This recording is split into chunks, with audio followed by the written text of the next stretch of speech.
where'd you lose your teeth, dude? You're about to get a grill. Who needs teeth when you're making all those touchdowns? Oh my God, I'm killing it. You're sitting really cute. I don't Your know arms are what to. like in. Yeah. That's so What do I cute. do with my arms? You're regressing back to like a child that got caught being in bed. Now I'm picturing that your mom was like she's really Putting good. my tampons in my mom's like trying to give me my tampons on. You write this paper and you gotta fix this. Hi guys, welcome to Anniewood, episode 56. I have my boy Todd and my boy Randy here. We're excited for this episode. We have Dan Cummins on. He's an old friend of mine.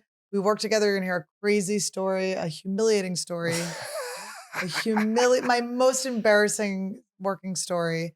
Randy is not dead. He is feeling better, even though he does look sick. But we just flew in from our holiday, so we are hanging on by a thread here, but we're very excited to introduce this episode because it was so fun. It was so good. You know Dan from his podcast Timesuck and the other one, which he'll tell you what it's called. He's awesome. We love him. We love him so much. I am also on the road, you guys. I love coming to see you. My next big date is in Houston, Texas at the Improv. I'm going to be there December 15th through 17th with my friend Bobby Ulrich. It's going to be so fun. I'm so excited. Get your tickets now. Let's sell this baby out. I'm going to be in Edmonton at the Comic Strip in Canada, January 12th through 13th. I'll be in Jacksonville, Florida, Denver, Colorado, Vancouver, and I'll be in DC, March 22nd through 23rd. You can go to annielederman.com/shows for all of those. Also, Anniewood and Friends, December 21st is the next Anniewood and Friends Live. We have Bobby Lee and a lot more great guests, so get your tickets.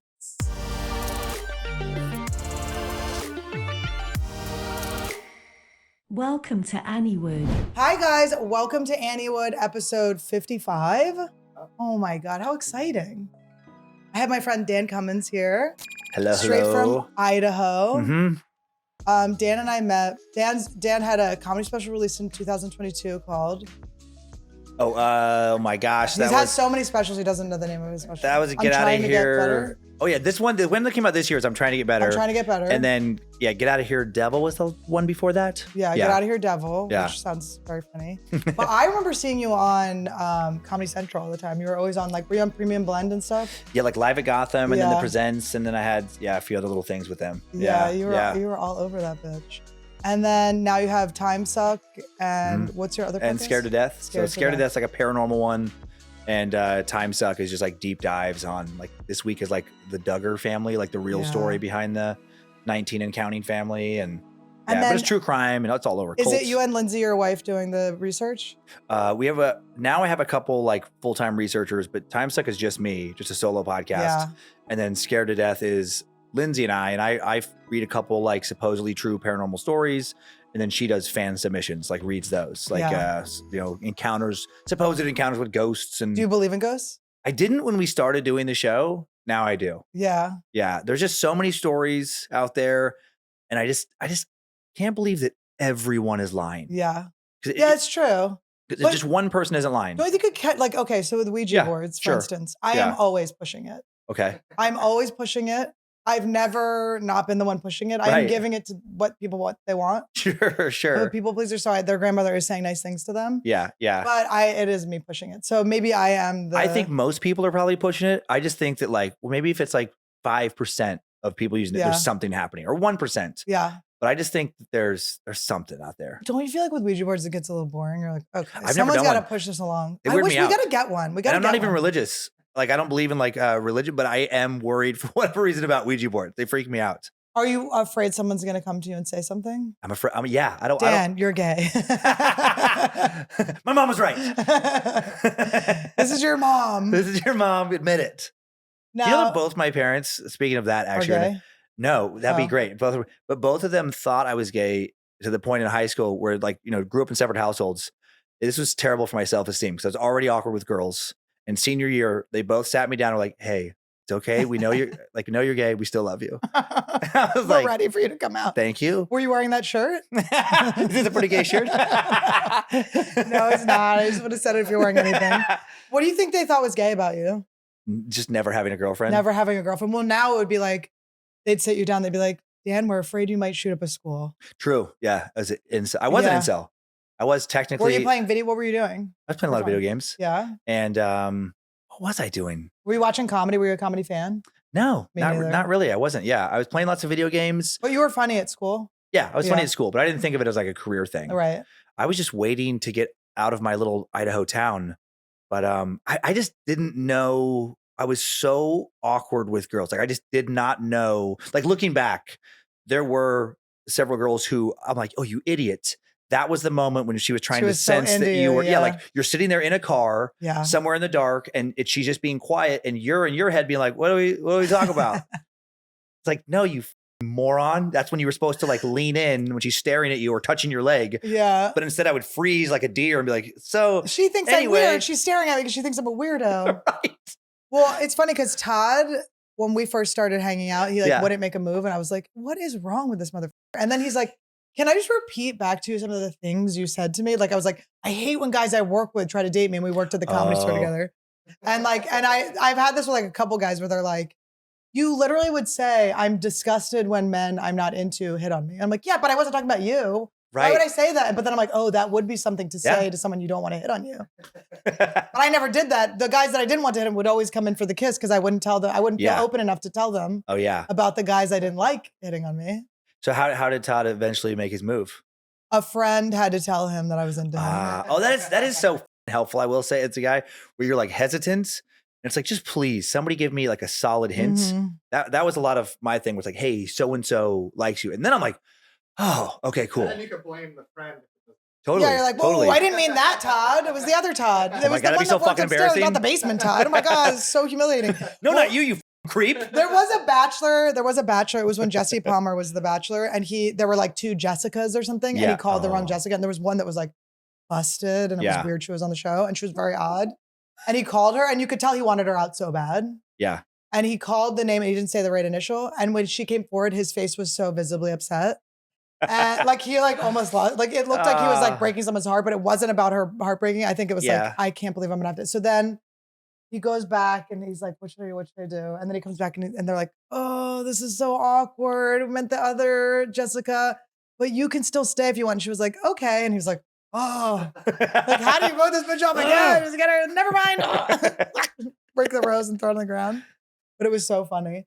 But yeah, I think when I was in middle school and high school, I would just let everyone know who I had a crush on so it would get back to him. Okay. Oh yeah, just like to talk to a bunch of people about like, oh, so-and-so so cute. Yeah. Yeah. I have a crush on him. And then of course you have that one friend that bangs them. You're like, okay, bitch. Thanks, Sarah. I literally, everyone I say I have a crush on, you bang them. Wow, thanks, slut.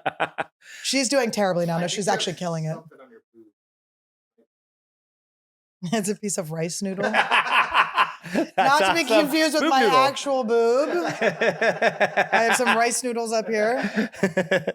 But the letting people, now I'm flashing back on this memory of like, you know, like the grade school passing notes where you're like boyfriend, girlfriend, but not really. You just like tell people you are. I had like one of the worst, maybe this is like kind of stuff got in my head, but it was this girl, Rachel Burnett, and her friends did tell me, hey, Rachel's into you. Like Rachel's all this stuff. And then like, you know, little tiny school. And then my guy friend's like, oh, that's so great. Rachel, you got to write her a note. And then I wrote her a note and I think I made it too sappy or something. You gave her the ick. Yeah, something. But I have this clear memory of it's recess. It's me and Ryan Shaw, like my little buddy, like we give the note, you know, I show him the note. He's like, okay, cool. This is great. I give this other girl, I think Michelle, the note to give to Rachel.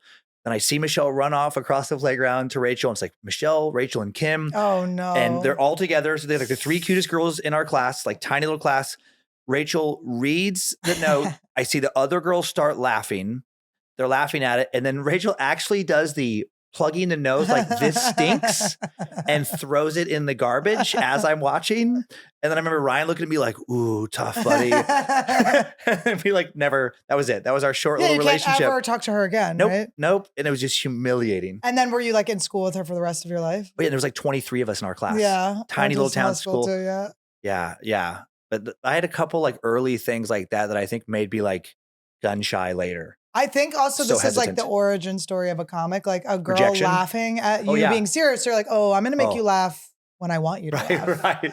Ooh, I'm in charge of this now. I have No, one. but that will traumatize you. I had You're an not early- going to ever yeah, like no. show your heart Mm. again. I had an earlier one that thank God I went to a different school. It's like right before I was in Riggins, Idaho, and then Alaska, and then back to Riggins. And right at the end of Alaska, this is like something after like a bad after school movie or like a bully movie or something. Yeah. But I was a bedwetter and I Ooh, wet the bed. We're digging into that next. No. I wet the bed like a million times all the time. And I had this kid who I thought was my buddy come to my our little apartment after school or whatever. And usually my mom would like do the sheets during the day and she just didn't that day. So he sits, I really wet it. And so he sits in this damp bed that I'm sure like stunk like piss. And then he was like, ugh, like freaks out. And I'm like, no, that's just water. And he's like, why would there be water on your bed? I'm like, because I'm a heavy sleeper and my mom puts water. Piss. My mom wets my bed. So he knows I wet the bed. He goes home and I'm like, oh, this is bad. Next day at school, the hot lunch thing where it's like, you're going to sit with your friends at the hot lunch table. He's sitting with like every fucking person I knew. And he's like, oh, look, it's the bedwetter. And they all start laughing, including another cute little girl named Honey, who I thought was so cute. And she's laughing too. There was like literally some kids pointing at me. And then I had to just take my tray and go to like the reject table and just like, fuck my life. And this is what I wish happened. I wish Dan coming now could go down and you could just flip it and be like, I may wet my bed, but you're a little bit like, I just like flip it, just start roasting him and be like, but I bet you those kids are losers now and the nerd table is cool. Yep. You don't, it does happen. You can't peak in grade school.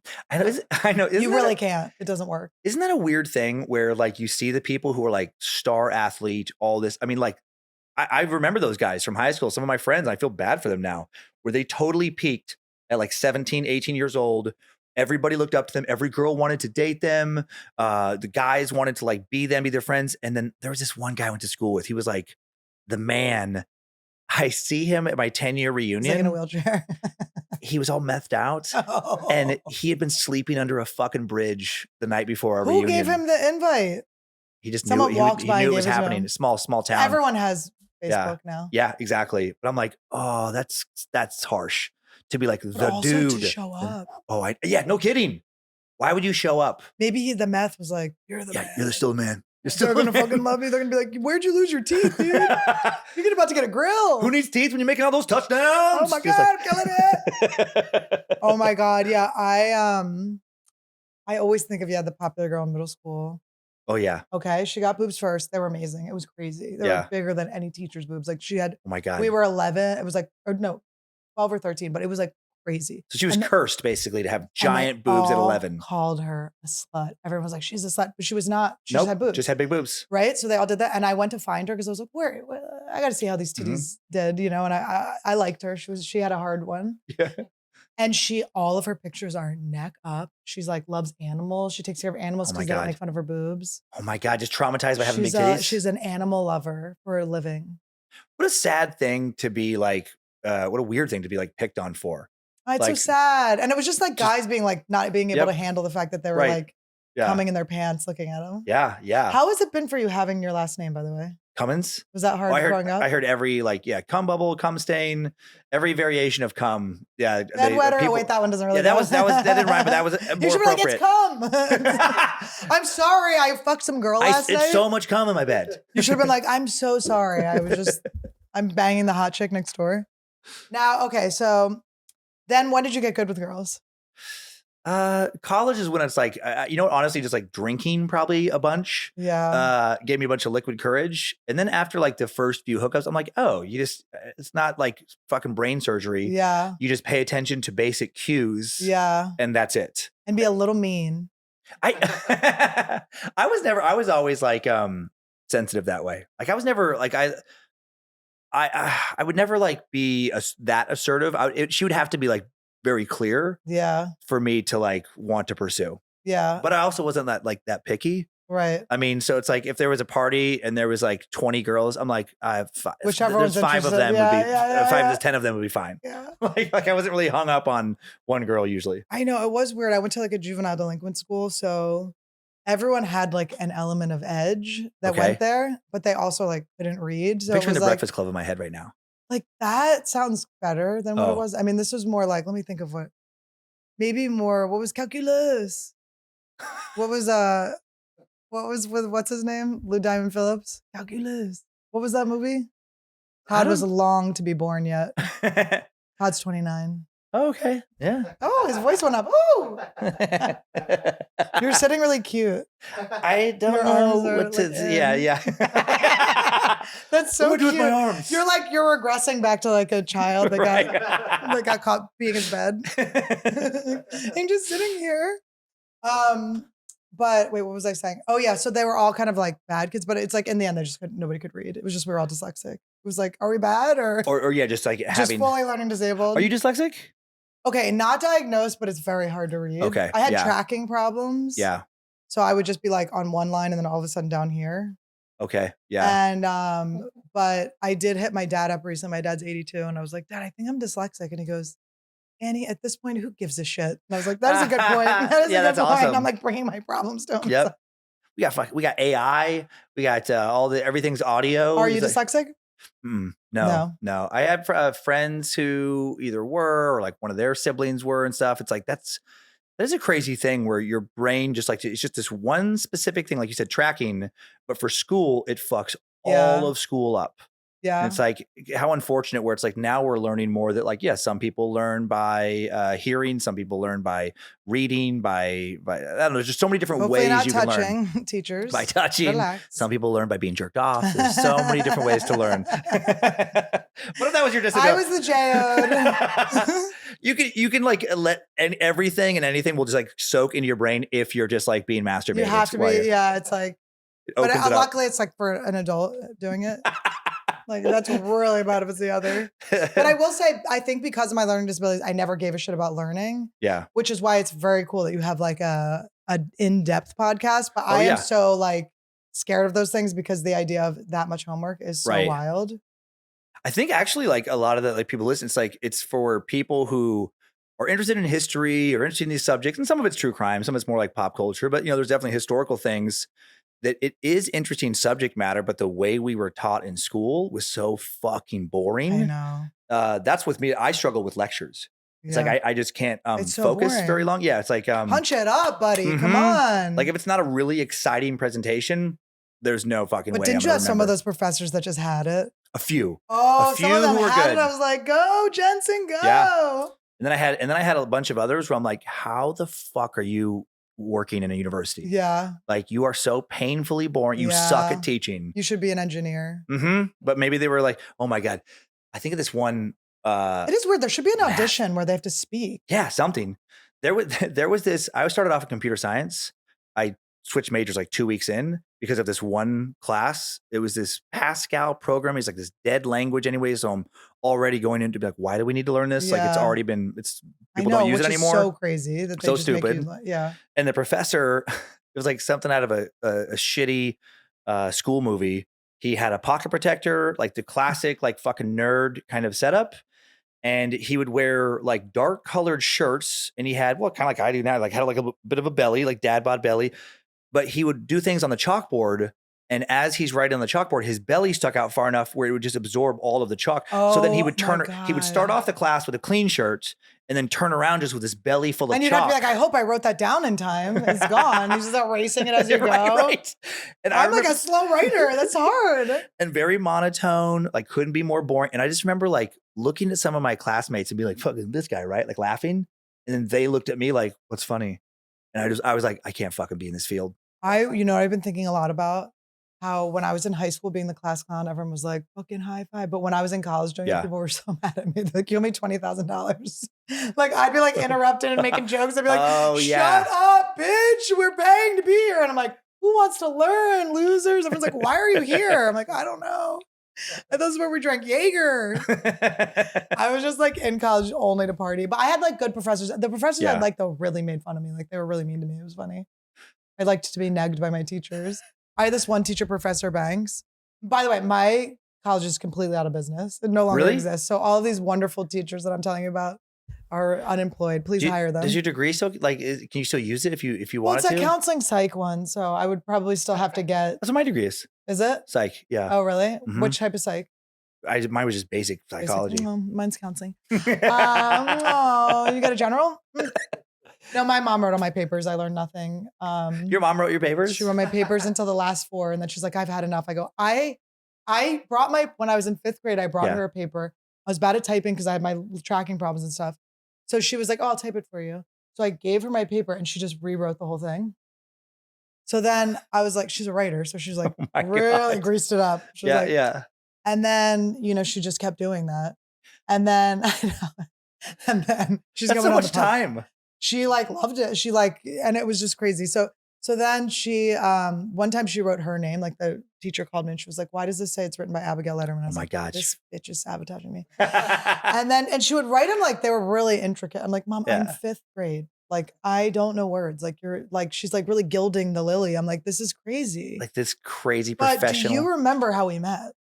This all ties in. With O'Dare. Okay, so you were working on Duck Dynasty, right? Yeah, I think so. I think it One was of those Duck Dynasty. shows. Yeah. So they were writing Duck Dynasty, even though it wasn't written. They were producing. We were suggesting things. And the minute you stopped suggesting, look what happened. They got canceled real fast. Crazy on their own. They couldn't. It's wild that didn't happen for all seasons. But I had this deal with Fox where they wanted me to write this short com thing. Mm-hmm. And I did not know how to write. And I didn't even, not only did I not know how to write, but I didn't know how to get through the panic of the uncomfortableness of beginning to write that you learn in 5th grade when you're writing papers. Yeah. You know what I mean? So I remember working with you and you were like, okay, do you want something else to happen? And I'm like, I don't know. We're sitting at a Starbucks. A Starbucks across from Gurney. Yeah. And it was basically Mike's like, can you teach this bitch how to write from day one? Right. And it was fun. They paid me. I never made it, but they did pay me.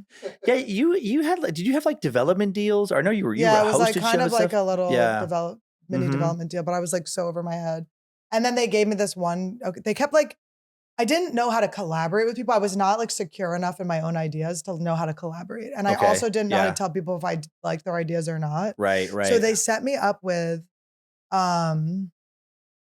these people that were they were on, this one girl was writing on a CBS show. And it was just she did not like me.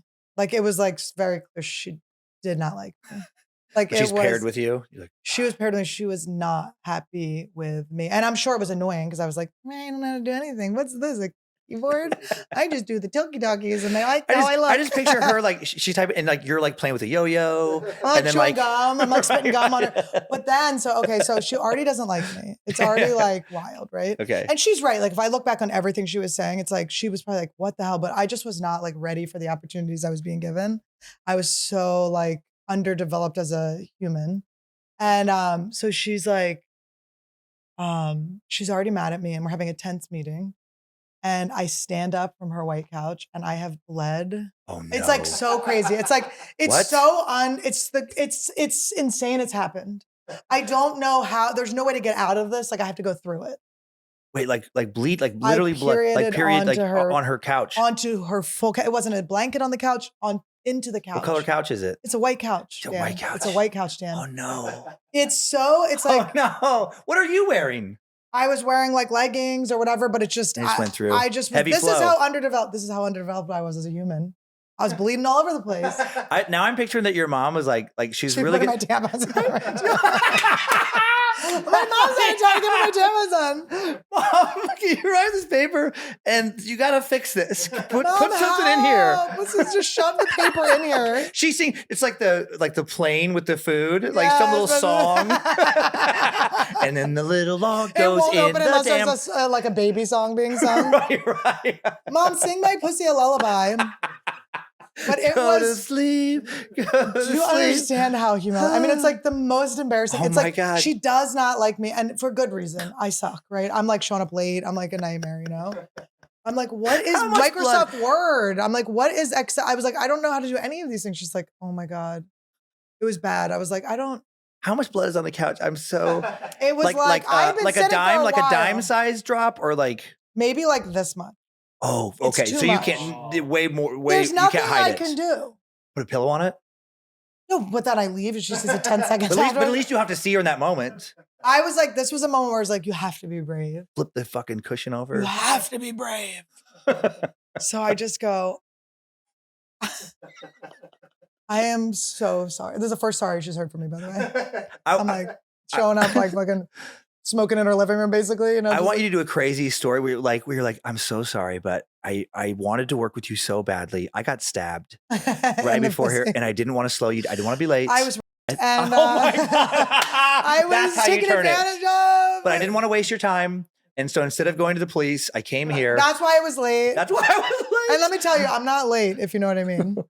What really happened? What did you tell her? I just had to be like, look, I remember grabbing her wrist and going, I want to let you know what I tell you is going to bind us for life. We're bound for life. We're bound for life. I want you to look me in the eyes right now. I want you to know I've never been more humiliated in my life.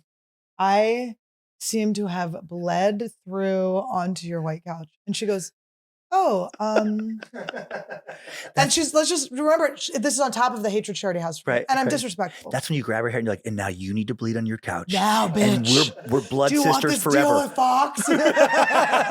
No one can break this bond. But like, it's so threatening to have me like, so you're grabbing, you're holding your wrist. I'm squeezing it. Oh my gosh. I'm like, I need you to feel. I wanted the current of my humiliation to go through her body. She's also telling this story to this day.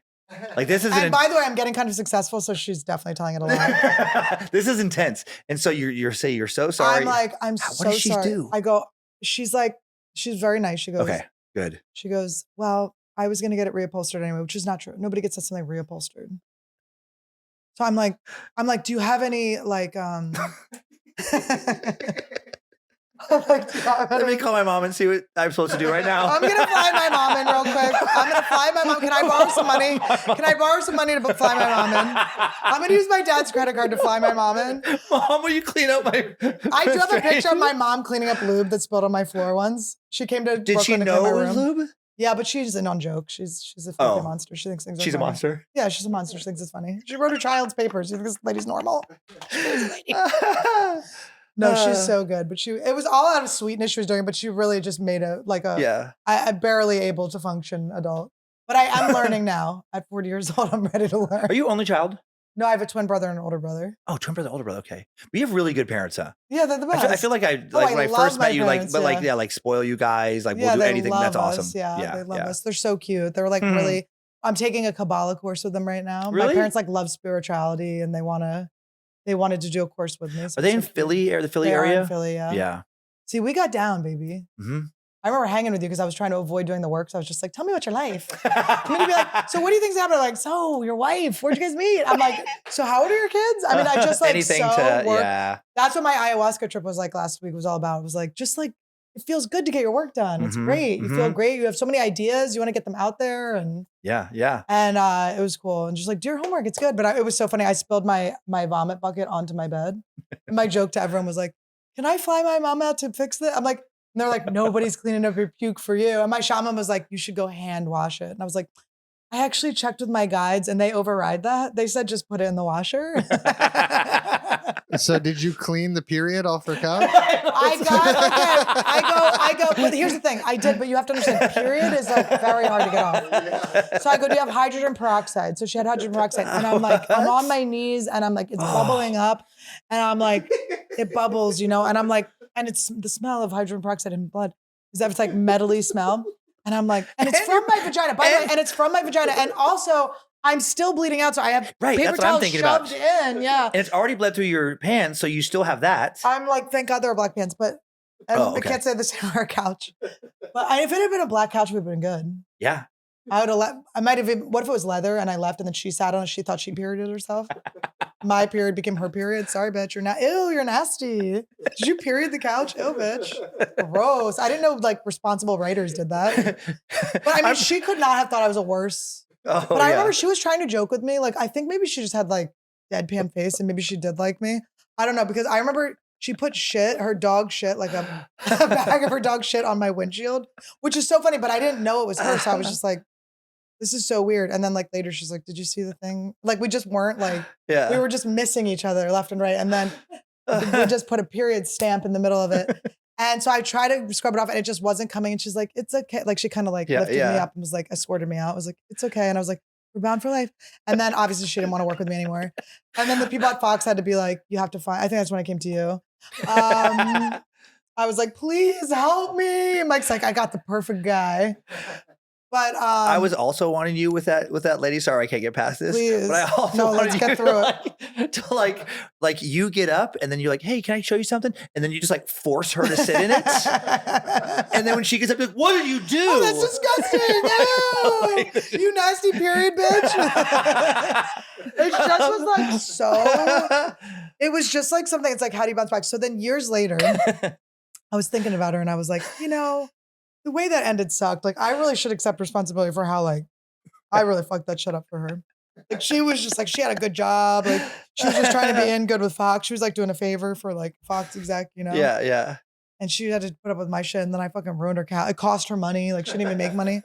So I'm like, I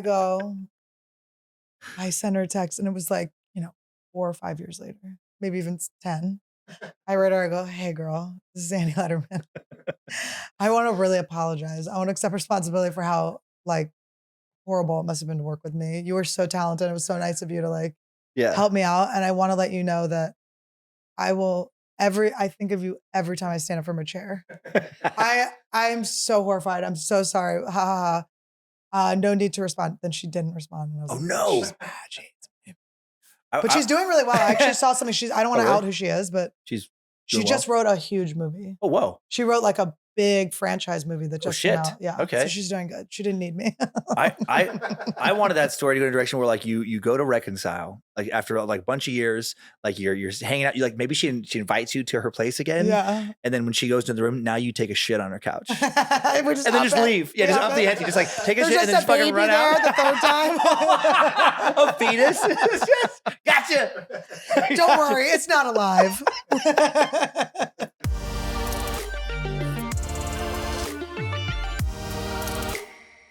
Hey guys, I hope you're enjoying this hilarious, amazing episode with the wonderful Dan Cummins.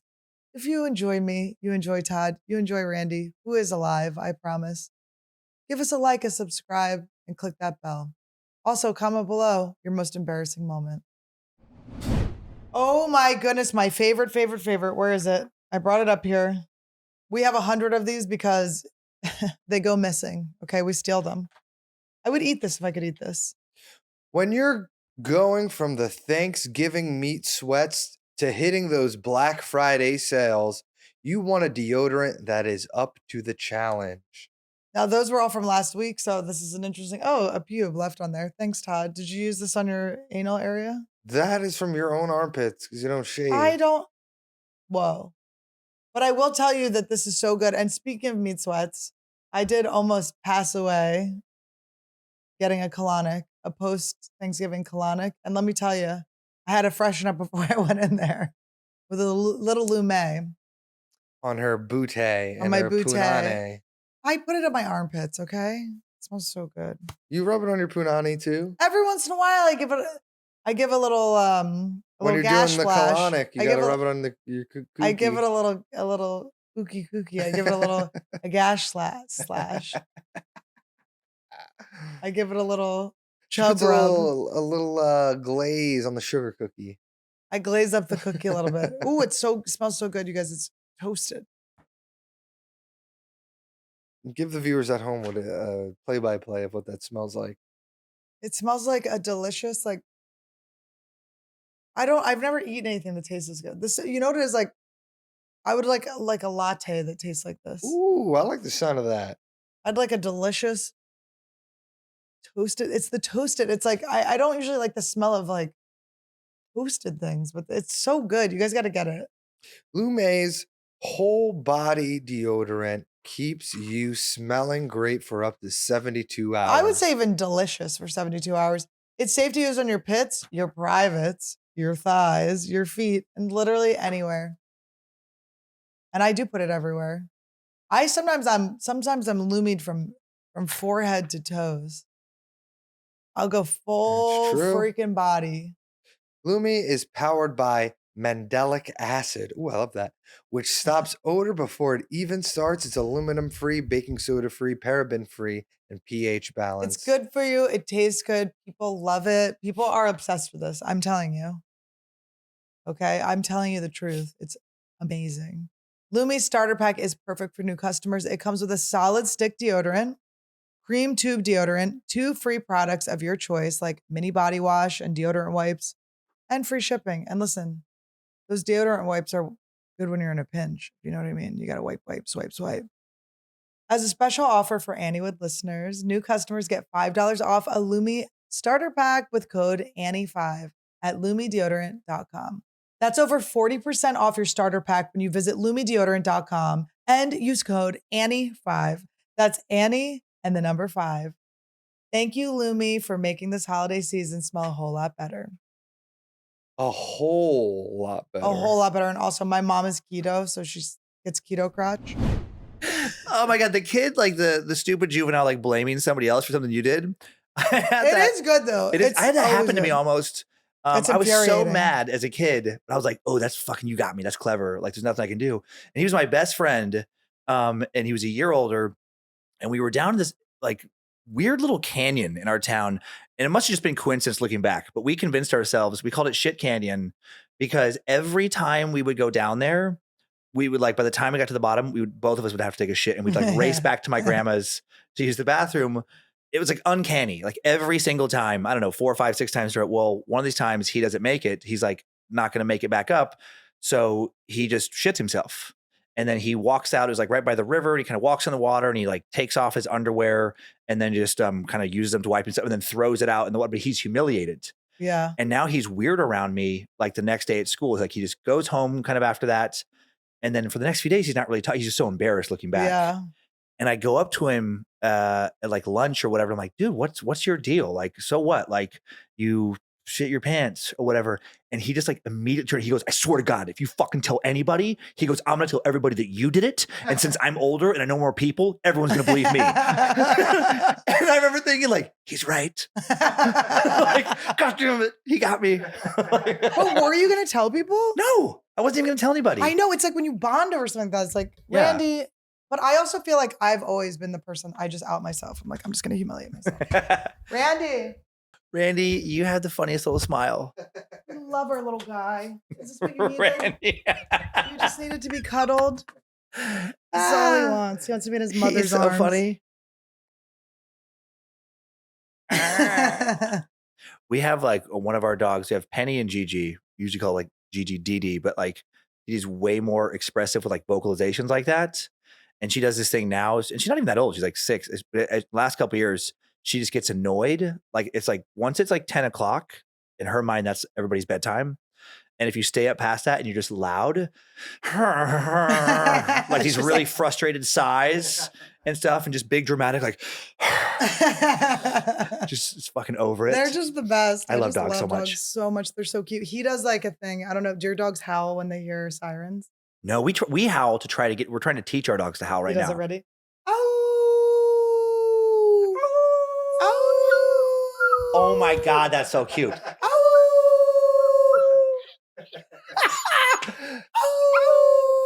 But he still doesn't do it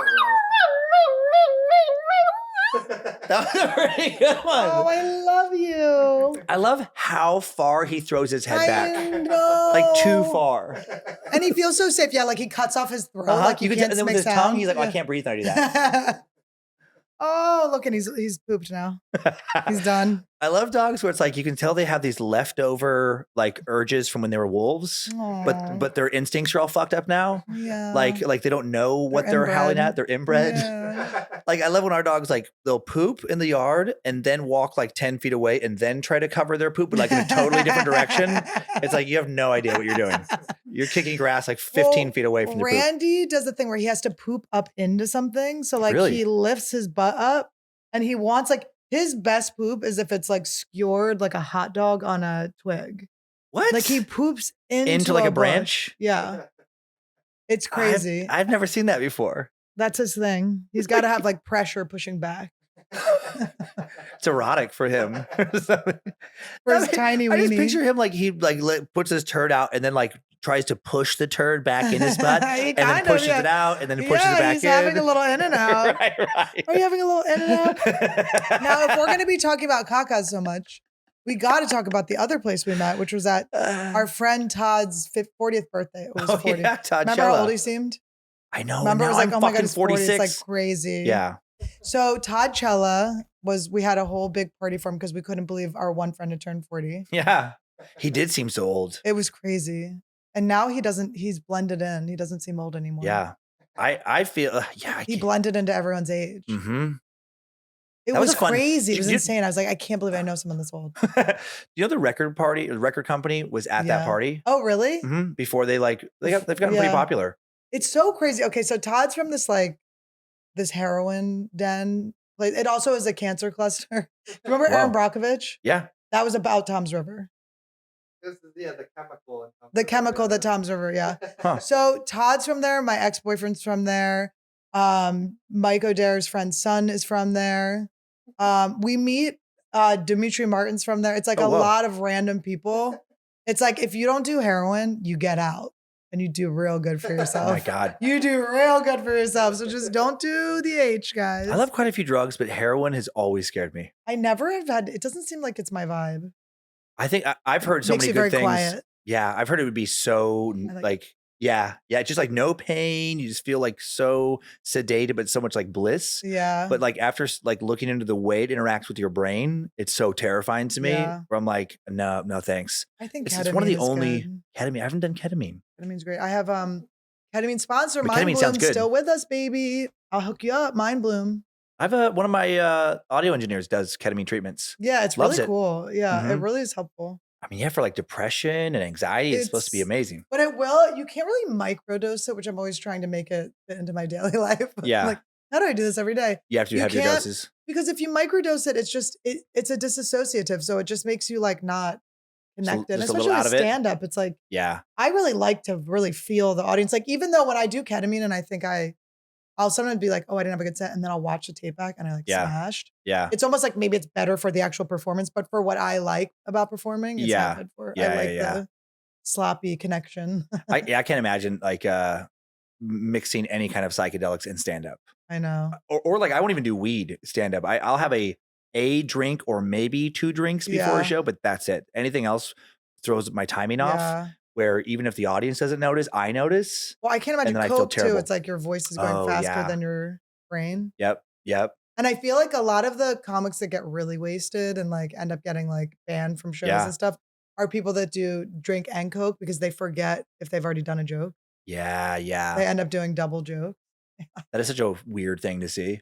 It's like, oh no. I've done that sober on like a 3-show night It's rough. where you I know. can't remember. I'm like, did I already talk about this show? Yeah. Or did I talk about it the previous show or the first show? Or sometimes I'm gearing up and I'm not getting the reaction that I think. And then I get paranoid. Oh, have I already done this? And that's why they're not laughing. And I'm Yeah. like, oh no, it's because I'm going, oh no, did I already do this? Right. And they're right. literally seeing me go, I'm scared to tell you this very normal joke. It's not scary at all. I'm afraid I'm repeating myself. But I haven't actually I forgot. You just get fatigued when you have to do so many shows. Yeah. It's 3 so show. hard. I don't ever want to do a 3-show night again. Yeah. 2 is plenty. Usually Two's a 1 lot. I'm happy with. Yeah. If it's like a 2-show night and the first show is great, I have Yeah. no interest in the second show. Well, San Jose is the first weekend in a while I'm doing just one show on each night. And I'm actually really excited about it. it's I'm the like, oh my best. God, I haven't done this in forever. Because I think in my open mic brain that I still have, I'm like, oh, I want to I want to be able to work it out again. It's like, no, Yeah. you don't. You want to go to You- bed. yeah, you worked out enough. You want to Yeah. feel it, enjoy Yep. what happened. Have a great time. Thank Because you. then I do the merch and the meet and greet, and it's like I'm 4 hours nonstop. Yeah. It's like I'm tired. I don't. Mhm.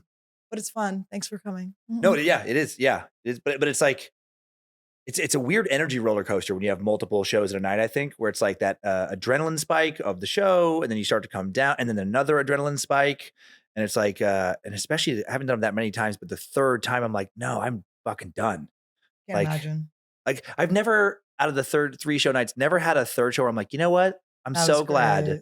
that we had that midnight show. Well, that's that like was a the Sunday best. show. You're like, I guess we can have a little fun here, but also didn't Yeah. we get it all done already? Right. You have the high of Saturday, usually like the best Yeah. shows.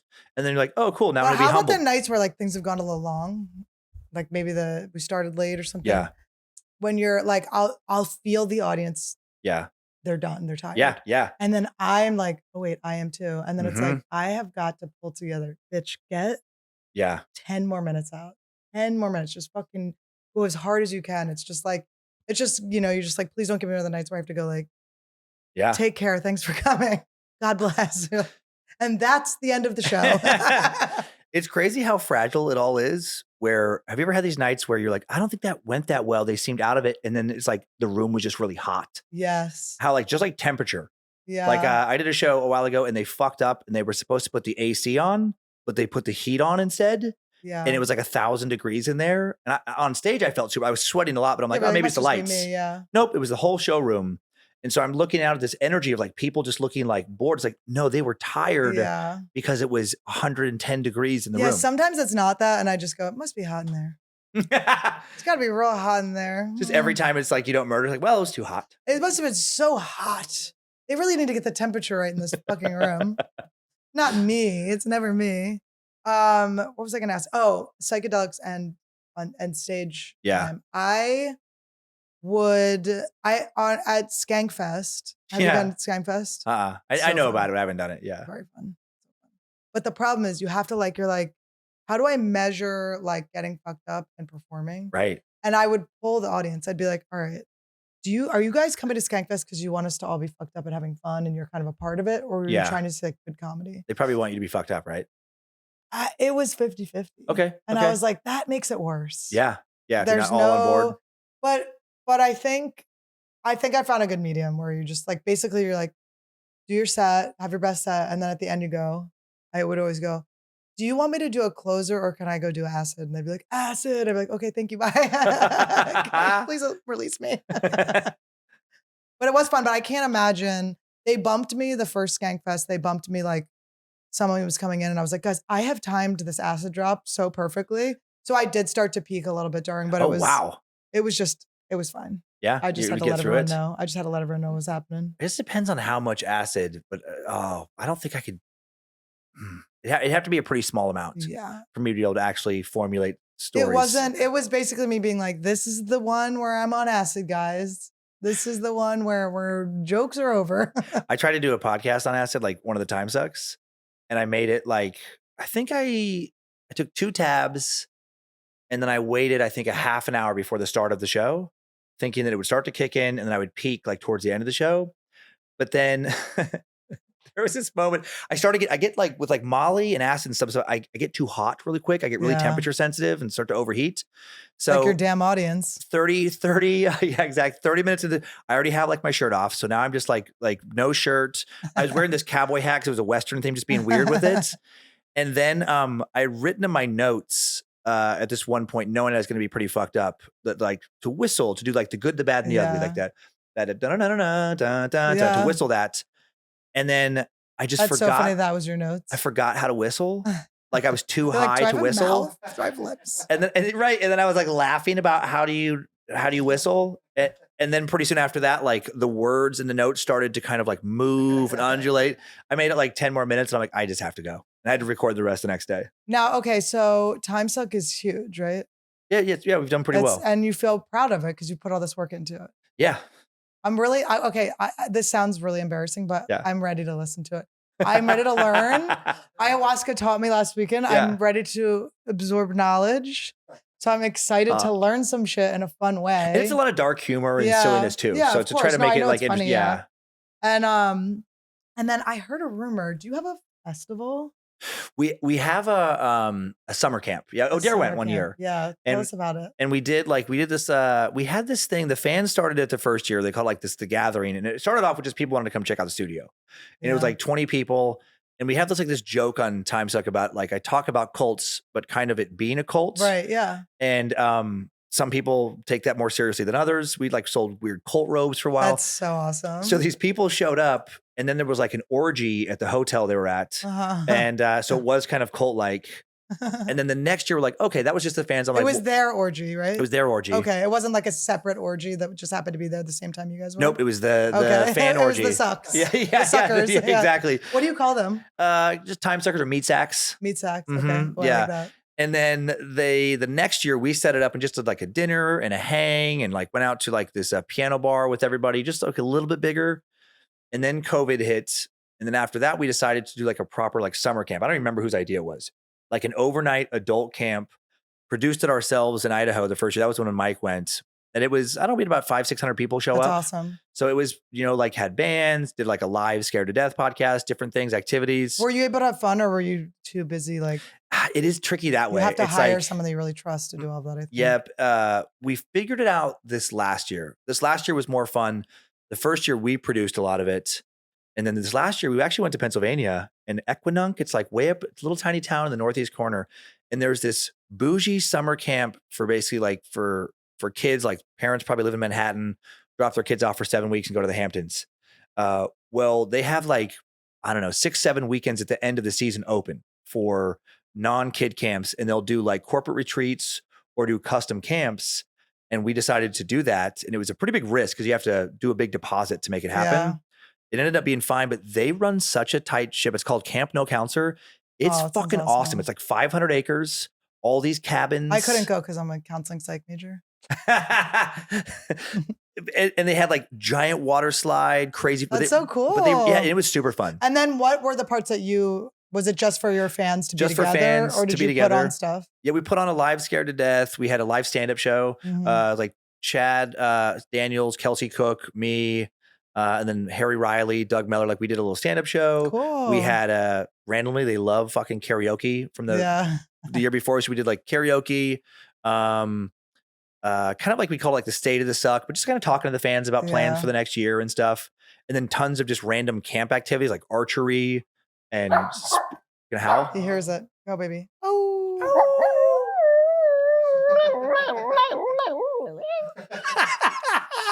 Do you not love this boy? That is the most hilarious howl. When we first Like heard a it, we couldn't yodel. believe it. We couldn't believe it. He's just, look at him, his two little teeth. He's not fully a boy. It's so cute. He's like a half boy. I love my little boy. That sounds awesome. It was Yeah, so fun. Mike was saying it was like the best. Yeah, it was like, Mike's always like, you gotta be like Dan. Look what Dan's doing. we're not going to do it this next year. So I'm taking kind of a year just to kind of like recharge, Mhm. but we're going to do it again in 2025. But if you want to like, if you just want to come and I hang would out love and to, be a part of it, yeah. I mean, just to see it Yeah. or whatever, like absolutely, like let me know. Is there a cruise in the future? I always want to have a cruise. I get seasick. So does he. I did somebody else's cruise. Yeah, to see if it was okay. And it was cool, but I had to be on so much Dramamine and Yeah. stuff that I was like in a fog the whole time. Yeah. Yeah. I hate it. My stomach hates boats. Which one did you do? Tom and Dan, they're the podcast in Okay. Orlando, and they have like a great like cult following in Orlando, and they do cruises. Yeah. Like they were doing them once a year for a while. I think they're doing another one coming up, but it was cool. Yeah. And I saw Bert Kreischer's like fully loaded cruise. Yeah, fully that loaded looked awesome. cruise. I Yeah. did Shipwrecked. It was a heavy metal cruise. I was supposed to do that one year, and then I That's got so fun. nervous about being sick, and some other gig came up, but I regretted. I can't remember which bands were there, but I was like, that looked like it was going to be cool. I went. Was it fun? It was so fun. I was a little bit That's how I'm nervous. friends That's what I with remember. Papa Roach now. Oh, I was nervous about doing a stand-up show in front of a lot of random rock fans that they It would was- hate me. No, I bombed so hard that I am now friends with Papa Roach for life. Like it was another one of these Okay. like wrist, like we're bound. I was so. I've heard those are really tough shows in front of like bands. I mean, I don't think it would be that hard. I think I Huh. was so nervous. I just was not in my body. Like I just could not Yeah. get it together. I was scared. I was like afraid of the audience or something. It was just a weird. Well, I've part of heard my horror career. stories. Like Steve Byrne used to like randomly open up for like Modest Mouse a couple, and I love them. Oh, it's yeah. And then heard from him, it was a fucking nightmare. We like, saw Modest Mouse and the guy was getting so mad. What's the lead singer's name? Isaac something. I think Yeah. he stays pissed. I think He's always It pissed. was my first concert I took my son to was Modest Mouse, and I was so annoyed. In between the opener and them, there was like a 90-minute, and it just felt like they were just fucking around back there. He's Like he getting waited mad about so something. long. I think he's a perfectionist and he gets pissed at everyone. So it was probably something. And like he's a that. little That was my nuts. guess. I saw him for 10 seconds. I love them, but I talked to a promoter once, not a promoter, like a morning show, somebody who worked at a radio station that like promoted one of their shows. And I was talking to her and I guess like on stage that night, he just like took his shirt off, like he was fucked up on something and was just randomly like cutting his chest and stuff, but Wow, like that's out of his cool. mind. That's cool. Oh, and then I sat on a fucking plane once next to a guy who produced one of their records. And I was like so psyched yeah. to talk about them because I was really into them for a while. Yeah. And I do think they're great musicians. And he said that like Isaac is like one of those mad geniuses Yeah. where he told these crazy stories where he would like leave the studio. They wouldn't know where he was for like a full day. He would come back. He'd been out on something, on some bender, come back. One time he had like a black eye. They don't even know how he got it, but would have This like guy sounds awesome, honestly. I want to hang out several with him. awesome songs worked out in his head. Yeah. And he's like, let's go. I'm ready. Well, don't you feel Like a like genius. autism runs Oh. very close to talent? I in a think lot of so. places? My I wife think- thinks I'm a little bit autistic. I think everyone's a lot. Well, I was like scrubbed. They used to scrub me as a kid. What do you mean I scrubbed? gotta back this up. I went to occupational therapy and they would scrub me with brushes because I was like, didn't like to be touched. Why would they fucking scrub you? That sounds like torture. They desensitized me. Did it work? I think it actually worked. But then I got touched too much. It opened me up for some real diddles. No. But it's okay. My teacher just needed help to learn. Annie's childhood was just all an experiment. I was like, I think it was the beginning of like a lot of things people were learning, parents were learning. Like, I definitely had like lactose intolerance, but they didn't really know much about that when I was have that. little. Well, now I You do. shit Now your I know brains what all the it's- time. But I was constipated as a kid, and then I would hide when I did poop because it hurt. Oh So no. my parents were like always like, "What the hell is wrong with you? Just poop, not in a closet." I was be like in a closet, like holding my shit in, which is so cute. Is that so cute to find a kid in a closet just like straining? Yeah. I was you couldn't stop pissing. I couldn't shit. Oh my God. But and then so they gave me laxatives, and I kept diarrheaing and like on the floor, and they kept threatening to kick me out. Like I almost got expelled from nursery school For too much poop? for pooping. Oh no, but they gave you laxatives. I know, and then they had to stop. They were like, "You have to stop giving it. This is crazy." And they looked like Jimmy's. I remember I don't think we're allowed to call them Jimmy. Sprinkles. They look like sprinkles, and so I would eat a lot. Maybe I ate too much. Oh my God. I OD'd. I remember my kids potty training both like my kids, and so different, so funny. My son Kyler, like super social, extroverted kid, and kind of like would need like a lot of like approval or like, hey, you're Yeah. doing great, just Keep a confirmation. pushing, yeah. But just in general and kind of like his Yeah. personality. My daughter's much more I private. needed that, by the way, and no one gave it to Like me. a lot of But anyway. attaboys, yeah. Yeah. And so when Kyler would poop as a little kid, I would know because he'd be like playing, and then he would just look at me and lock eyes, and then poop, like as he's making direct eye contact, and then when the poop was out, he'd just go back to playing.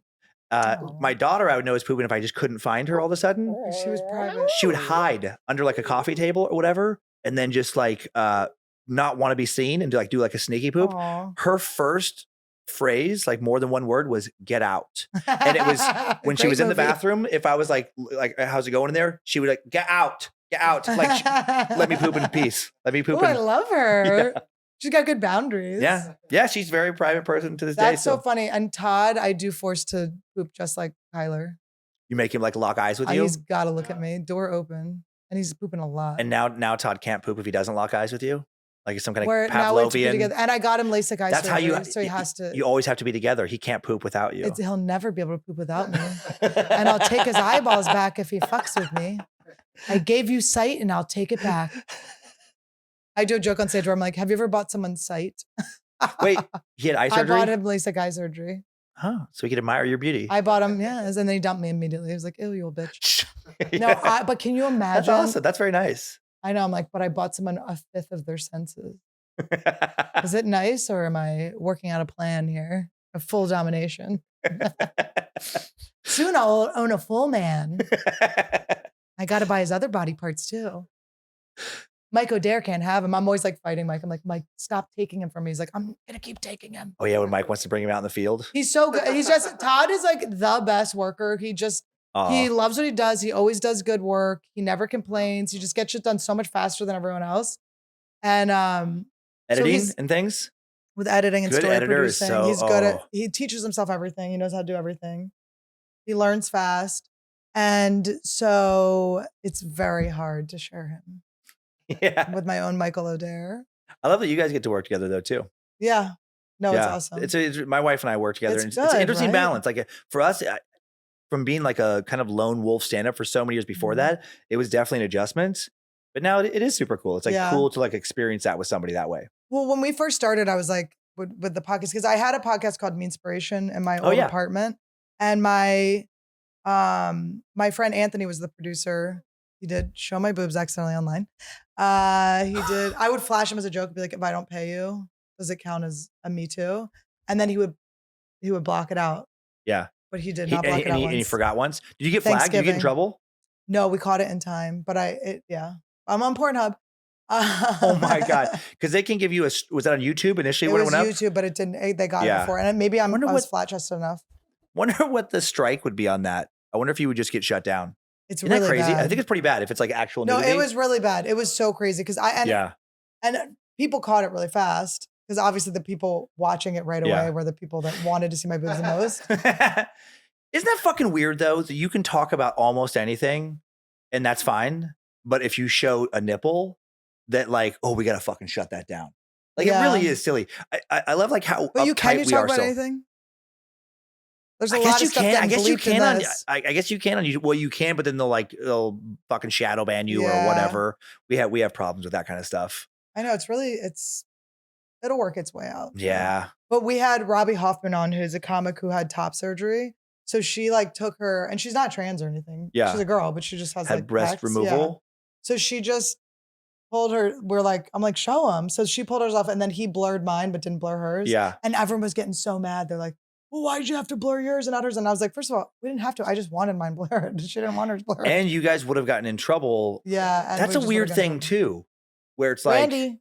you both have vaginas, you both have nipples, but you have some fatty tissue underneath your nipples. What if I came out as trans right now? I was like, that's so weird. You think? Oh. Is that so cute? He has a duck, everybody. I think it's his fuck duck. Jet ski Jesse Johnson got him that. That's hilarious. Oh, and he just cuddled next to you. He loves his Uncle Dan, who's still sitting so cute. I know. You look like you're about to get shot out of a cannon. Do we need to get a different chair, be honest? No, I'm comfortable. I just don't know. Yeah, I get like, I do that a lot though. I'll sit on my hands. It is cute because we're talking about childhoods. Oh yeah. But the weird like thing we have in like America with like nudity and stuff. I remember I did one semester in college in London, and I was staying with a host family. Malati da. I didn't know we had a prince here. Royalty. Anniewood. And they had this like montage of family pictures framed in like the whatever family room.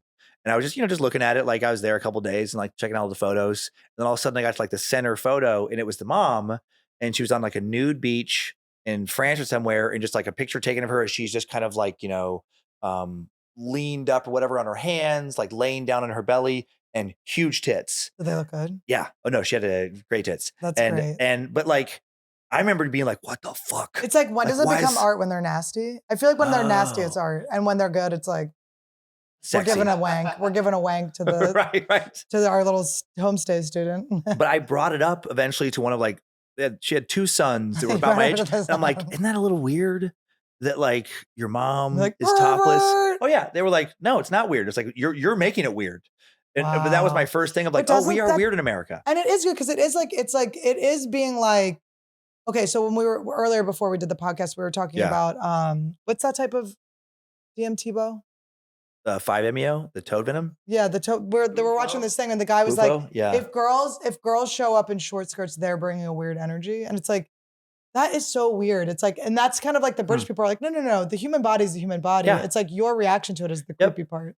If you want to make it all taboo and stuff, then you're going to create all this weird energy around it. Right. But if it was just normalized, then you can be like, that's just a body. Sometimes the body can be sexual. Right. Sometimes the body is not sexual at all. So I pixelate my feet, and I do think I've made my feet super sought after because of it. I've made my feet very juicy to onlookers. You can make some. I won't say for who the it wedding. Is. I know a comic who sells pictures of her feet. Yeah. And gets quite a bit. Yeah. And just feet. Yeah. The rest of her body not in the photos. They're like, get that nasty shit out of here. I would sell feet pics if people were interested. I was thinking for our wedding, sell feet pics for the wedding to pay for the wedding. Yeah, is that funny? To me, I don't really get it. Like I know there's a lot like a foot fetish is a common. I don't have it at all. Yeah. Like nobody's feet are in any way sexual to me. Like on any level. I don't feel that way either. I'm just like, what? So I'm like, okay, if you want to jerk off to feet. I feel bad for girls that have nasty feet because they feel like it's like having like deformed boobs too. Is it that like common? Some girls have like feet being sexy. Is it like a pretty common? I think it's a pretty common fetish. As I've learned as a pixelator, yeah, they've come for me. It's funny how mad they get though on the wiki feed. It's so cute.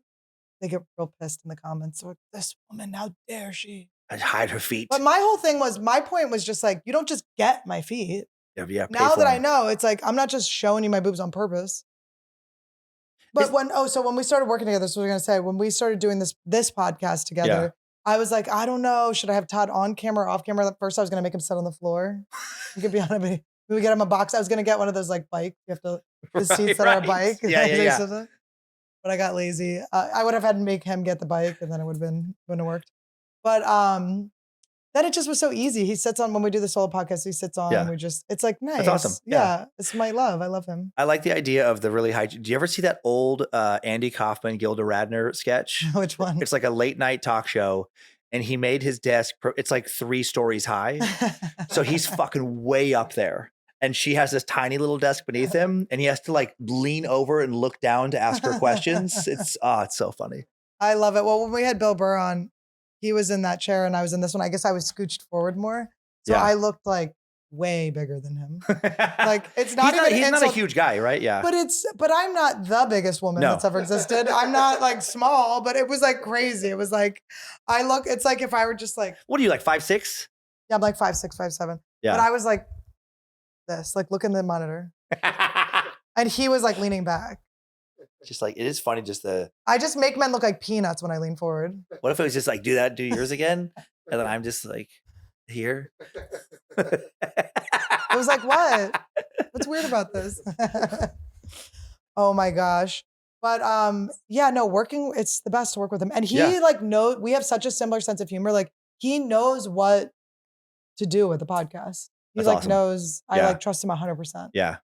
And it takes a load off my fucking doc. Like, if you have your period and get, he's not gonna make you feel weird. Don't put me in that chair. Don't you put me in that chair. That's a cool chair. Isn't like it the cool? hand. We got it from this antique. Do you remember that place on, what is it, on La Brea? Where did it used to be? Where did it used to be? Do you remember when you'd be like you'd be driving down La Brea and it was like almost looked like a junkyard but with cool stuff and it said like had a big sign La Brea on it? I can't remember. Big, like Hollywood. It was like a junk, but anyway, we got it from that place. This guy, Nick, what is his name? Nick Metropolis. Nick Metropolis is his name? He's such a character. He'll show you pictures of when he used to, Mr. Metropolis. I had a guy, I don't usually care like as far as like who likes my posts or whatever like that. But it does feel good sometimes when it's like this person that you also really like. And it's the most random guy, but he actually is here in Venice. Mike O'Hearn. He's like a bodybuilder dude. Oh, cool. Used to be one of like the American gladiators. Oh, awesome. Like yeah. And I'm just like, I've always liked to work out, but I've never been like that deep into it. But this guy, he's just so strong. He just seems so cool. Yeah. Lindsay will look at him and be like, no, he's too big. I'm like, no, he's awesome. You don't understand. He's not big enough. He's not big enough. He's not strong. He's the strongest guy. And he like liked one of my things. I'm like, oh my God, Mike O'Hearn knows I'm alive. This is okay. So we usually ask people when we remember who they're starstruck by. So who do you get starstruck by? Ooh, like the most. Oh, I know. I would just become a babbling maniac in front of Stephen King. Like he was like the first, I don't know, creator of any kind that I fell in love with as a kid. Yeah. And to this day, like right now I'm watching one of his shows. Like I've loved him since I was 8 years old. That Castle Rock. It's like based on like the King universe. Oh, I haven't seen that. It's really good. Yeah. It's I'm watching it on Hulu and I was like, everything he does is good. Everything, a It's lot so of his good. Thinner. Everything's good. Yeah. Everything's good. The things that get adapted haven't always been good. Like when other people try to like make it. But I still feel like his stuff is amazing. Even when they're not that good, they're still pretty good. It's still pretty good. Like the Inky Man wasn't the best, but it was still pretty good. What was that one called? The Stranger or something? Mm-hmm. I like that one too, The Outsider. But I actually stopped being friends with someone because they recommended it to me and I was like, you don't get me. On Writing, I love that book. Never read it. Never read it sitting down there, but I love having it. I've taken it with me through many homes. I am making myself a goal right now and it's so crazy. I'm actually scared to say it. I am going to dedicate myself to in the next year, not till 2014, but through this year. I mean 2024. Learning Disabled. I'm gonna get a time travel. I'm going to read, at least attempt to read every book I have. Okay. Oh my God. She made this deal with herself already with Dune, and she hasn't read. I was so confused. I was like, what have I done? I can't do this. What have I done? I overdid it. I just remember reading it on a hammock in Hawaii when I was 17 and thinking it was so awesome, but I also remember not finishing it. Dune? Yeah, so maybe I was Mm. just reading because it looked really cool to all the Yeah. people I was in Hawaii with. Yeah. But I know like the idea of it's very neat. Neat. There's spice and shit. There's things. I would love to get just time wise. I would love this next year to read. I'm gonna take some time off the road and stuff. I miss reading graphic novels. I love yeah, a they're good so comic book awesome. or just a good graphic novel. Yeah. I have stacks of them at home of things. I'm like, okay, one day I'm gonna read this. One day I'm gonna Yeah. read that. Do you read that stuff like graphic novels ever? Like, My best friend's making one, so I read Really? hers. It's so good. It's gonna be so incredible. Oh. It's taking her years, but it's called Pig Wife. It's so good. It's so I Wow. like can't believe what she's so incredible. She's such a good. That's She's an awesome. animator too. Abby Luck, my girl, my precious angel. That's so cool. It's just so it's like it's just mind blowing. It's so neat. It's really Yeah. cool.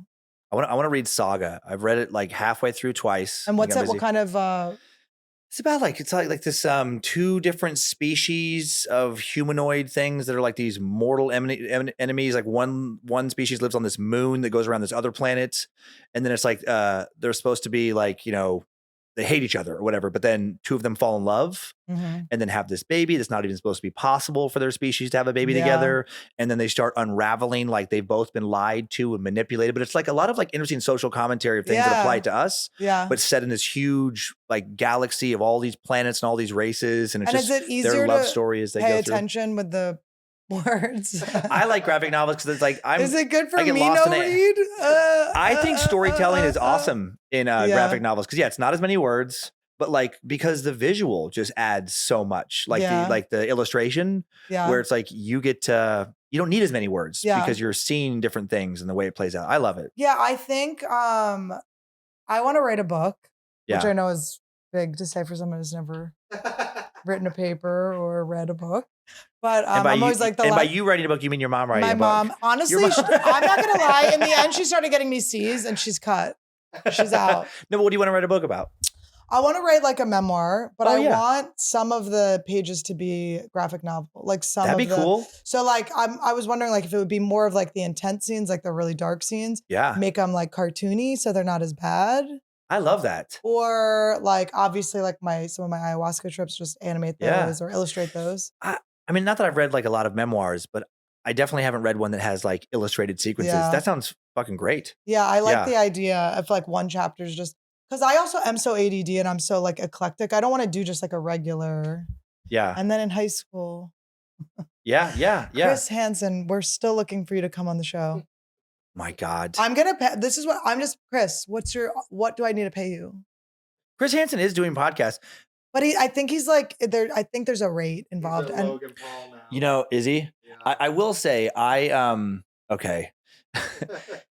he was fine, but we had him pitched to do Timesuck, and I almost never do guess. The Right. fans don't Yeah. generally like it, right, but I have gone Right. after so many like pedophiles, right. you know, as far as like topics, and just shit on them. I fucking hate them so Yeah, much. they're the only thing that really sucks. Fucking They're hate really them. kind of the only bad thing. And I have like fantasies about like, and No, I have plans No, my for them. wife thinks like, oh, I have you're plans. joking. You wouldn't. I'm like, yes, I would. I would I have like, plans. 'cause I've like hunted and things like, you know, killed I like have deer plans. and stuff. We could talk. I have plans. Yeah. I would happily kill them. I will buy an island, a specific island. Anyway, go Yeah. ahead. And but Chris Hansen, so he had this guy, this fucking like the Jeffrey Epstein of Canada, this Nygaard. I can't remember Nygaard, Peter Nygaard. And Hansen had actually done like a docuseries about him. So I'm like, oh, okay, it actually fits. So we'll have him on and did an interview. And he was nice, but it was he's not a free-flowing guest. He's very regimented. It's like, I am going to talk about these things at this pace. Yeah, he's a news reporter. Yep. No matter what I'm not going to be thrown by your non sequitur. I mean, he would just get like I annoyed. think I can get him. I'm going- Oh, he's going to be annoyed, but I'm going to get him. I mean, yeah, he's an interesting dude. I respect what he's done with his career. I just want to throw but- my story at him and see what we can do. Well, that's a different angle. I yeah. want to see what we can do. Yeah. Coming for you. I know you picked the wrong one. The wrong one. I'm coming for you. Ha ha ha ha ha. Okay, so this guy, my guy. Yeah. So he's an artist. He was my art teacher. He doesn't really have. He's still alive? Yeah, but he doesn't. Okay, so he doesn't really have an internet presence. Mhm. But every once in a while, I just, Yeah. I'm like, where's he at? And it's not a good space to be in. It makes me really mad. But I go and I found the only thing I find is there's one video of him glass blowing and there's one comment on it. It says pervert. And I was like, I did that. Oh. Thank you, Mark Maron's podcast. Do you fantasize about him just being violently just torn apart? I don't know if it's violently torn apart. I don't know what it is. I don't know what it is my Yeah. vengeance is, but it's like, I just like the idea of him thinking he got away with things and him not getting away. Every time Yeah. he's twisting and turning, I'm there behind the corner. Like, Yeah. So I'm always amazed by people who are really like committed to like nonviolence no matter what. And they're like, no, it wouldn't make you feel better if this happened. I'm like, yeah, but I don't think it would make you feel worse. yeah. And I think like a person like that like they tend to just reoffend. I'm like, I think it would make you Yeah. feel, it wouldn't undo anything, but it would be satisfying to know that they're not going to be able to do that again. Right. And maybe You I know just what? have a more vengeful personality, but I'm like, I think I would like know But when I they're kind dead. of don't want to see them as a victim on the ground, feeling like, oh, I'm like, do you know what I mean? And I guess that's not what they would be, but it's like, Yeah. I guess like, okay, so in high school, my guy friends were like, we're going Yeah. for him. Like, we're Let's going to, fucking and I slit was his throat. like, but I was like, you're going to go to jail. Like, I don't want my friends getting Yeah. in trouble. I was like, it'll get spun or he'll get like, he's an adult. We're not, he's going to kill you or something. So I just didn't want to get them like involved, but I do, Yeah. but I just, every few years I come back. Yeah.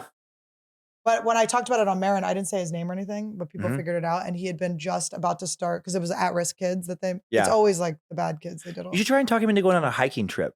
Just People have push 'em. accidents Just on push 'em. trails. So hard to prove. I want us to go to this rock and Yeah. forgive each other. Well, I did have a vision once Mhm. where I was doing a meditation and it was like, have someone that you have like a problem with like come to you, and I didn't think he was going to come to me, but it was like this rock outside my Yeah. high school in Philadelphia was near this beautiful park with all these rocks and stuff. And every time I would imagine woods, I'd always be in those woods. Like I could never get out of Yeah. those woods. And then I had this visualization, and it was only like 4 years ago. And he came to me, and they had the person say like, "I'm sorry, what I did to you, that wasn't for you, that was mine, and take it back." And it didn't. I still like, he sucks, you know, he's the worst. Yeah.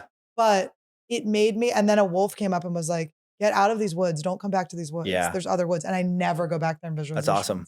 I don't like think of that Yeah. as like nice woods anymore. I'm like, oh, these Yeah. woods kind of suck. Well, I do think it like it's unhealthy. Well, it's just, I guess, not productive to like be But it's so consumed. open. Right. And right. there is like, he only got 3 years probation. It just wasn't enough. But I did block him from working with other kids. So that was awesome. But it's like, Oh, so you did do something. Okay, that's good. Okay, so I went yeah. to court. Yeah, I took him Okay, to court. okay, and everything. good. It just 'Cause didn't so many like, people work don't. that well. Oh no. But at least Wrong it's girl. better than nothing. Do you see how much I talk now? This is not new. I was like, I remember thinking, you're so crazy. You thought I would be the one for this. Yeah, yeah. Like you were really, it's like the cocky, like tempting. Yeah. Good for you though for fucking doing something. Dude, 16 years And old. That's awesome. No, that is awesome. Yeah, no, I That's- feel really good about it. And then it empowers other people to, do something it was, too. That part did make it hell though, because it was, and then once you have the court, it just, nobody believes you. So it's so weird. So You're just like, fucked. but why would I? It's like, it doesn't No. make, there's no like incentive. I'm like little. False testimony is so rare. It's like it's one of those frustrating things. Like, does it happen? Yes, Of but it is the course. exception to the rule Yeah. because of the stigma with everything. It's like very And I few don't people believe are you going to do should that. believe everyone just on their gender and stuff. Like, I think that you get into a Right. gray area or whatever. But it was just like in my situation, guys, can you listen to like the details? Because Yeah. like why? It just doesn't like can you give me the counter of why I would lie about this? Right?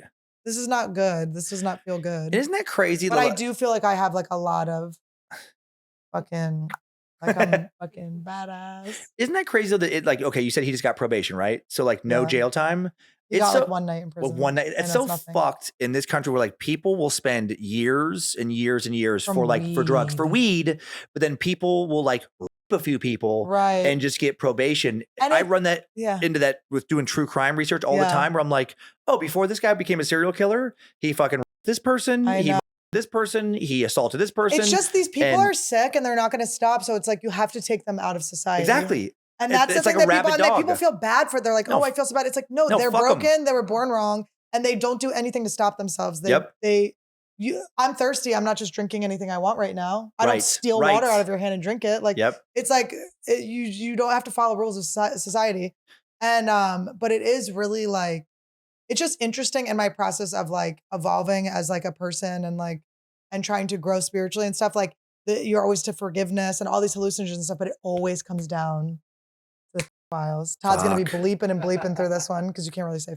Oh, No, I always Oh. think the best like punishment for that is like the Inglorious Bastards, you know, when they like They They brand when them. he's like, Oh, I'm yeah. gonna give you something you can't take off, and he puts the swastika like writing, like branding, like pedo is like, oh my God, just so you great. can spot him out, you know. But And it really is like, it's like you can't worry about their feelings because they are unwell. They're pests. They're not. They can't. They're not I just look at it when you there. cross that particular line, like when you like a kid or something like that.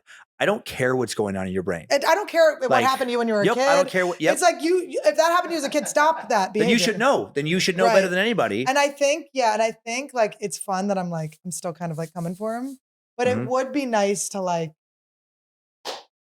stop him. Absolutely. But I don't know that you can stop. I mean, look at the people in our business; they're still going.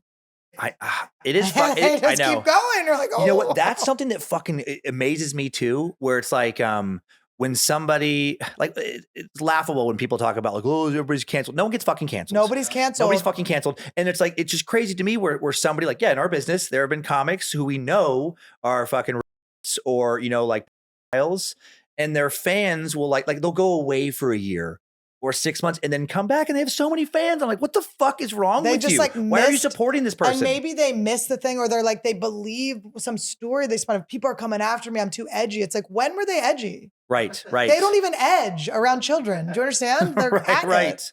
Do you remember that guy? Who was that guy that got in trouble for like someone from that worked at a comedy club? I can't remember his name. I saw him. Yeah, I can't remember his name. He was a road comic. Right at Howard. But so we're getting too deep into this. We're getting time sucked. But I can't remember his name was, but I saw him on Wheel of Fortune as one of the guests. Weird. He was like one of the contestants. I'm like, I'm so sorry. You publicly were convicted, did his like 4 years or whatever he got. Oh my God. And you're on Wheel of Fortune. Don't they fucking screen for anything on these? I guess not, but I remember going like, is that it? And then I Googled and I can't remember what his name was. It was like Andy something or something. I don't know. It's just so weird. And they don't stop. They keep going. They're like, oh, I'm getting away with this. You know, there is an island, McNeil Island, off the coast of like Washington. Okay. It's like a unique thing where once your sentence has gone up, if you are at, I don't remember the classification, but basically it's like if you are guaranteed to reoffend, they don't let you out. Like they keep you on that island. I mean, currently they're still doing treatment with the possibility that someday you'll be let out. But I'm like, why don't we do that nationwide more with the recidivism rate and that kind of stuff? A normal sentence doesn't work on these people. Like what? I don't know. I think it's just like they don't care about kids. It's like, that's how it feels. I'm a staunch advocate. It's like, I know there's problems with like death row and stuff, but with these guys, like, especially like, why are they the ones not being killed? I mean, it's crazy. And especially when there's multiple things, like there's like, well, what if somebody's falsely convicted? It's like, yeah, but what about the repeat offender? Have you seen when they castrate them and they still get little boners and they can't stop themselves? They will castrate them and they'll still get like, their heart rates will go up. They'll get a Randy boner? Well, they do things. They'll get a little Randy boner.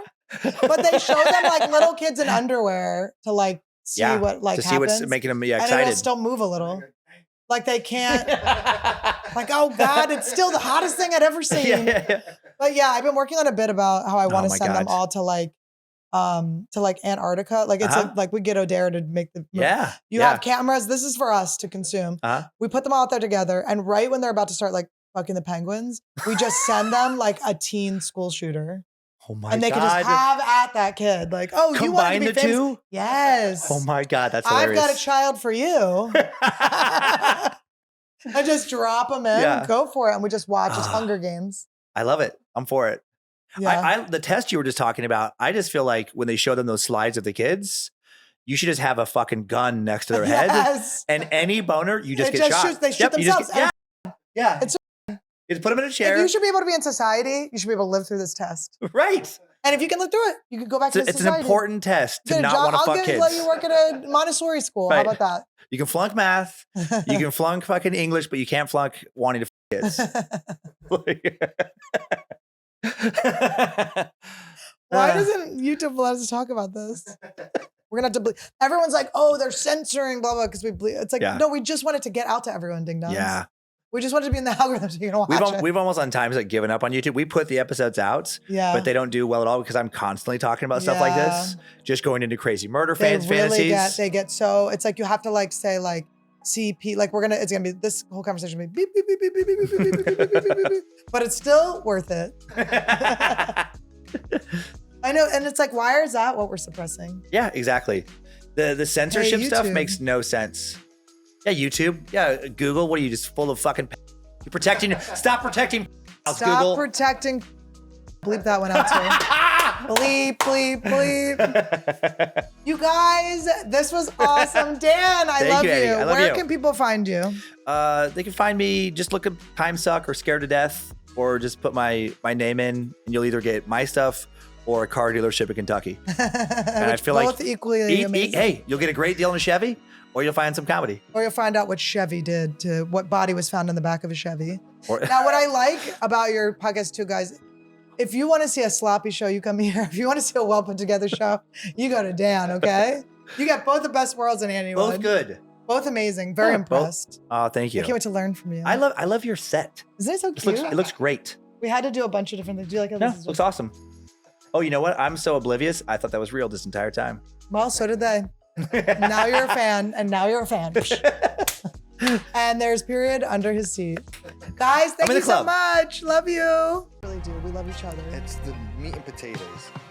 Welcome to Anniewood. This is the land of the standies, annies, and fannies, and all of the sleeping nannies. Yeah, welcome to Anniewood. This is the land of the standies, annies, and fannies, and all of the sleeping nannies. I'm gonna ayahuasca. I'm about to prosper. Blingy on my drinky, and Randy is living proper. Protector of the sick, she never let her fishes die. Never known to tell a lie, she even fixed Todd's eyes. Shout out to the slugs, shout out Woody's too. Shout out Esther and Kalila and the Anniewood crew. Cause this is Anniewood, you know that this is how I'm living. Real and never pretending shit, you know that it's a gift. Welcome to Anniewood. This is the land of the standies, annies, and fannies, and all of the sleeping nannies.